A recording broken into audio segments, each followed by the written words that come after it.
நான் நிரந்தரமானவன் அழிவதில்லை, எந்த நிலையிலும் எனக்கு மரணம் இல்லை. நான் உமா ஸ்ரீனிவாசங்க. கண்ணதாசன் வீட்டு கைமணத்துக்கு நான் உங்களை எனக்கு அன்போடு வரவேற்கிறேன். இன்றைக்கி நம்ம பண்ண போகிறது ஒரு சிம்பிளான சட்னி.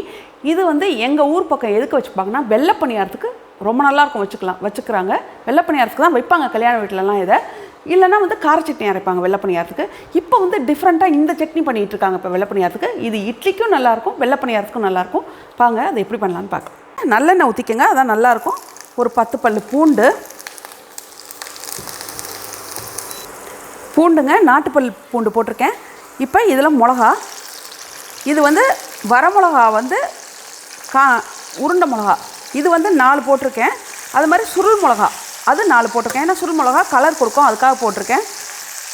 வதங்கும் போதே இதில் கொஞ்சம் பெருங்காயம்,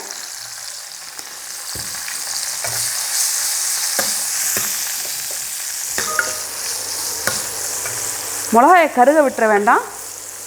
இப்போ இதில் தக்காளி, இதோட கொஞ்சம் கருவேப்பிலை வாசனைக்கு. இப்போ இந்த தக்காளி நல்லா கொலைய வதங்கணும். இதில் உப்பு, சட்னிக்கு தேவையான அளவு உப்பு. இது நல்லா தக்காளி இப்போ வதங்கிடணும். இப்போ நல்லா குழஞ்சிருச்சு. இதை ஆஃப் பண்ணிட்டேன். இப்போ இதை நைஸாக அரைச்சிட்டு வந்துடணும். இப்போ நல்லா வதக்கிட்டேன். இது நல்லா குழஞ்சிருச்சு. இதை இப்போ நைஸாக வெண்ணெய் மாதிரி அரைச்சிட்டு வந்துடணும். இதை முதல் இதில் கடுகு உளுந்து, இங்கே பாருங்கள், இது நல்லா அரைச்சிட்டு வந்திருக்கேன் நைஸாக. கொஞ்சம் தண்ணி ஊற்றி தான் அரைச்சிட்டு வந்திருக்கேன்.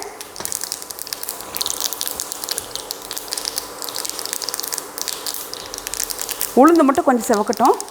உளுந்து செவந்துருச்சு. இப்போ பொடியாக வெட்டினா கொஞ்சம் வெங்காயம்,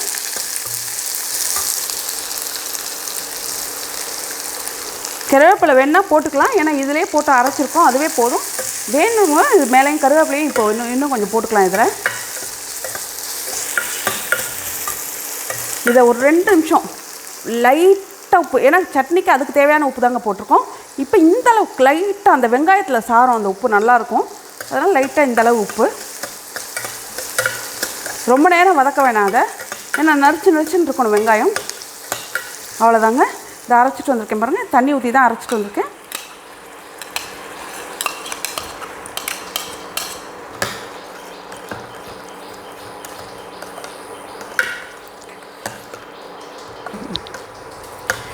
அவ்வளோதாங்க. இது ஒரு கொதி வந்துருச்சு. இதை ஆஃப் பண்ணிடலாம். இப்போ சட்னி ரெடி ஆயிடுச்சுங்க. இது வெள்ளை பணியாரத்துக்கு ரொம்ப ரொம்ப நல்லாயிருக்கும். அது மாதிரி இட்லி தோசைக்கு ரொம்ப நல்லாயிருக்கும் இந்த சட்னி. இதை ட்ரை பண்ணி பாருங்கள், உங்களுக்கு ரொம்ப பிடிக்கும். இது பிடிச்சிருந்ததுன்னா லைக் பண்ணுங்கள், ஷேர் பண்ணுங்கள், சப்ஸ்கிரைப் பண்ணுங்கள், பெல் ஐக்கான் மட்டும் கிளிக் பண்ணிடுங்க. வாழ்க வளமுடன்.